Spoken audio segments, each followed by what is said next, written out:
Welcome to day 2, Understanding How Your Business Works, the Retail Solve Blueprint to teach you everything you need to know to confidently grow and scale your brand, build a connected community of loyal evangelists, and multiply your brand's impact, sales, and profits. If we're meeting for the first time, my name is Dan Lohman. I've had the privilege of mentoring and working with hundreds of brands from pre-revenue to multi-billion dollars in sales. This is a culmination of the best strategies that are working today. I've spent years testing and perfecting them to save you valuable time and money while giving you the edge that you deserve. If you haven't done so yet, download the free 30 Days to Prosperity workbook at retailsolve.com/30-day workbook to help you get the most out of this brand building series. Go back and listen to all the episodes in this masterclass so that you don't miss a thing. The strategies build upon each other in the order of the series. Please share these and help me raise the bar in natural. I want to take a moment to recap the last episode. Yesterday, we talked about how to build a profitable food business. In that episode, I talked about the framework, the foundation that you need to have in place to successfully build your business. The reason this matters is because if you don't have a healthy foundation, a solid foundation to build your brand on, then your brand is going to crumble. Your foundation won't support some of the many things that you're going to want to do or that you need to do as your business grows. It's critically important that you get the foundation of your business right, that you understand exactly what's needed to build a healthy foundation. Go back and review that lesson if you haven't checked it out yet. Before you can have any success in launching or growing a brand, you need to know how the game's played and what the objective of the game is. You need to understand the rules of the game so you can leverage them to your advantage. On podcast episode 136, Bob Burke does a great job of spelling out in stark terms exactly what's expected of you if you want to launch or grow a brand in natural. These are the rules that everybody plays by. Now, the good news is that once you understand what the rules are, then you can leverage the strategies and the insights that we're talking about here and throughout all my content to maximize every opportunity to grow and scale your brand. If you follow the traditional strategies used by your competitors and taught in this industry, your brand's going to struggle. You will not get the competitive edge that you deserve or be able to level the playing field with the most sophisticated brands. I'm working hard to change that. There's a better and more cost-effective way to grow and scale your brand that continually throw money at retailers, distributors, brokers, and agencies. It begins with learning and adopting the strategies we're covering here. These strategies are the strategies that I've used to push around some of the largest and most iconic brands in the world. They've worked for me, they've worked for my clients, and they can work for you too. I think it's fair to say that none of us are born to successfully launch and grow a business. We all struggle despite the overnight success stories. There are a lot of backstories that get overlooked. Gary Hirshberg, for example, talked about the overnight success of Stonyfield several years in the making. In Secrets 42, Gary Hirshberg with Stonyfield shares his passion for natural organic brands and how we need to inspire and educate shoppers. The simple reality is that brands endure large and small failures every day. What sets you apart from your competition is how you solve, adapt, and grow. Be willing to fail as long as you're equally willing to learn from your mistakes. Learn from your failures and embrace them. A good strategy is to think of your business in simple terms. Your business is simply about making things and selling things, period. The question is how to maximize each and every opportunity to get your products into shoppers' hands. What kinds of support systems do you need to have in place? How much product do you need to have available to support your growth? How many stores do you need to have to grow distribution in? Think about all the things that we talked about in the previous lesson and back into exactly what you need to support your business today and beyond. You want to make sure that you eliminate out of stocks. You want to make sure that you maximize each and every opportunity to sell your product at shelf. You want to execute flawlessly across every aspect of your sales funnel. Once you identify what's needed or what's required to achieve your goals, then you need to work backwards to ensure that all the resources are in place and activated. Yesterday, we discussed the importance of being strategic. That's why category management was born and how it can help you. If you take a look back in time, Big brands use the same strategies that natural brands use today. It was all about relationships and who had the most influence with retailers. It was about buying your way onto store shelves through incentives and different programs that we had available at the time. This was an extremely inefficient strategy that did nothing to drive more shoppers into stores. They didn't help create a loyal customer base. In fact, these strategies lowered the bar and made price the most important feature of your brand. We began to trade quality for price, which I believe was a huge mistake. It's a big reason why the quality of what we purchased declined dramatically over time. The only way a brand could compete was to cut cost, which meant reducing quality. Think about how long a pair of socks used to last compared to how long a pair of socks lasts today. This is true for many of the items we consume. That is changing today, and natural brands are leading the charge.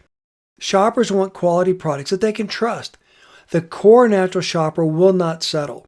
They appreciate the nutritional difference between clean label organic products and highly processed foods, chock full of ingredients that no one can pronounce. In the early 90s, Walmart became the dominant retailer focused on price. A lot of independent retailers and small chains began to consolidate as a result. We were forced to become more efficient to help our retail partners compete with Walmart. This is when category management was born. Category management is the advanced strategies that the big brands rely on today. It was born out of a need for brands and retailers to become more competitive. It helped reduce excess inventories and reduce out of stocks. It helped maximize price and promotional effectiveness, and it improved category product assortments. That helped improve product planning and forecasting as well as streamlining product innovation.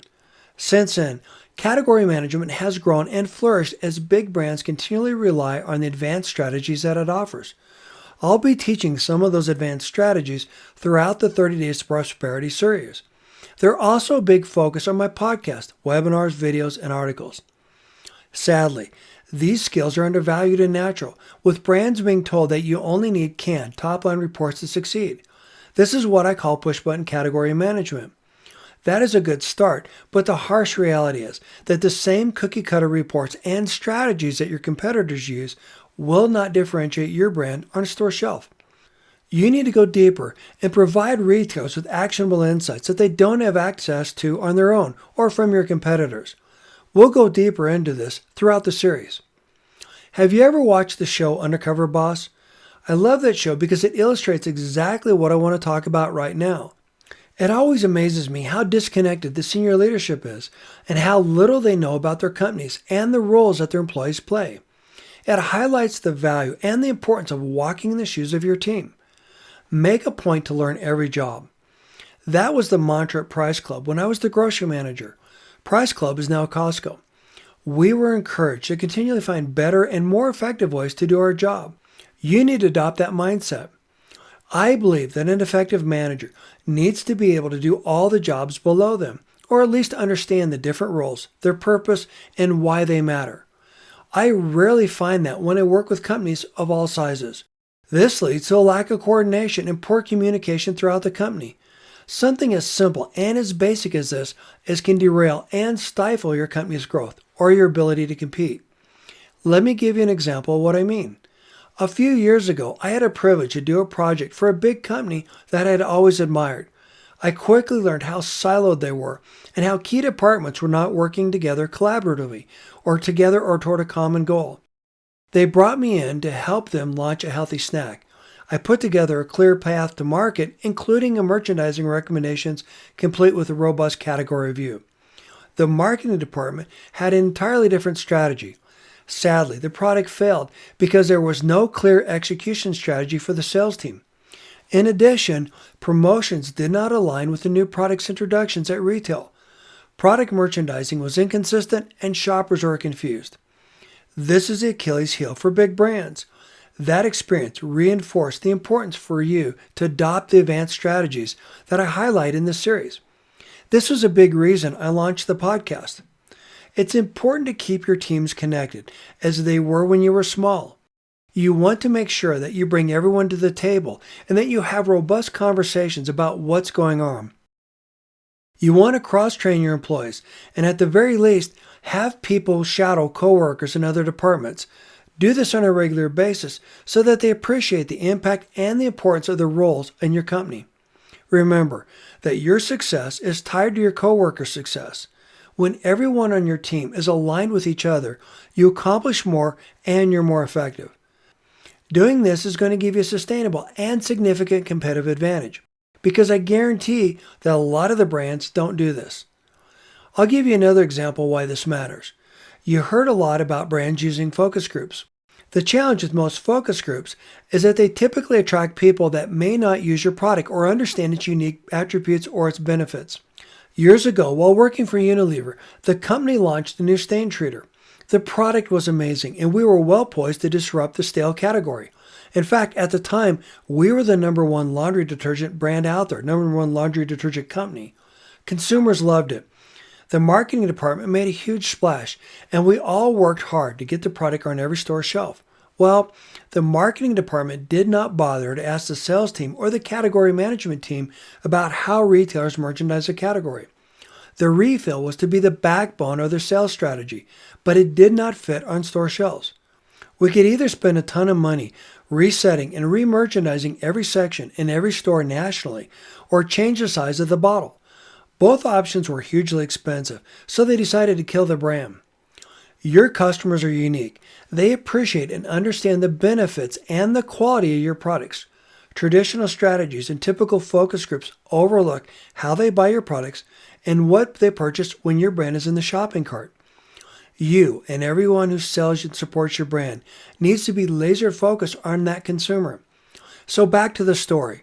If you can leverage those insights with your retail partners, you will gain a significant and sustainable competitive advantage.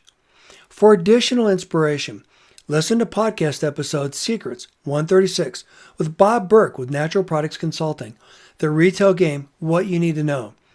I already talked a little bit about this podcast and why it matters. Bob does a phenomenal job painting the stark reality of what's expected of you as a new brand or as an existing brand that wants to grow and scale. You need to know what the rules are and how to play the game. Once you understand how the game's played, then you can be creative. This is where you have an opportunity to leverage the strategies that we're talking about throughout this entire series and with all my content. Listen to Secrets 136 of Bob Burke, The Retail Game, What You Need to Know. I then recommend that you listen to Secrets 85 with Adam Lowry with Ripple Foods and Method, Revitalizing a Tired Category Using Advanced Strategies. In this podcast episode, Adam talks about how he leverages the advanced strategies that we're talking about here. He talks about how he uses those strategies to his advantage. The point is this: once you know how the retail game's played, then these strategies will give you significant and sustainable competitive advantage. You're going to want to check it out, Secrets 85. And then I recommend that you listen to Secrets 126 with Dustin Finkel with K-pop. A well-defined business strategy will add rocket fuel to your growth. In this episode, we have a great conversation about the importance of having a solid business strategy and how that strategy is going to give you the bandwidth that you need to succeed, and how that strategy is going to give you the additional bandwidth that you need to grow and scale your brand. And more importantly, that's a strategy that will help remove a lot of the obstacles that derail other brands. This is one of my favorite episodes because in this episode, we talk about how to leverage the best advanced strategies used in mainstream while keeping natural. Check it out. Secrets 126 with Dustin Finkel. Tip of the day: commit to learn and appreciate the different roles in your business. This will keep you grounded and it will help you better understand how your business works. I recorded a video with this which has illustrations and additional information that I can't share in an audio podcast. You can watch the accompanying video on the podcast webpage, and you can get there by going to brandsecretsandstrategies.com/session 228. In tomorrow's show, we'll talk about surrounding yourself with trusted advisors and experts. This show will build on today's conversation. Thank you for listening, and I look forward to seeing you in the next episode.